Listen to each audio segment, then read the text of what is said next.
నెల్లూరులోని ఏసీ సుబ్బారెడ్డి స్టేడియంలో యేసుక్రీస్తు ఆశీర్వాద మహాసభలు ప్రారంభమయ్యాయి.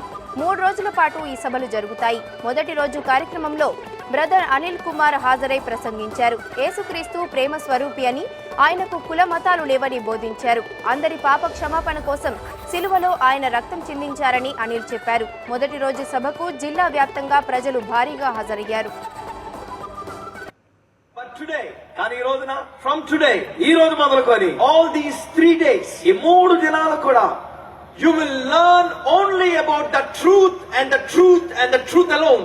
మీరు సత్యాన్ని గురించి మాత్రమే మీరు తెలుసుకోబోతూ ఉన్నారు. And I'm crazy about Jesus, you know. యేసు అంటే నాకు మహా పిచ్చండి తెలుసా మీకు? Because Jesus said, I am the way, the truth and the life. యేసుక్రీస్తు వారే స్వయంగా మాట్లాడుతూ ఏమన్నారంటే, నేనే మార్గమును.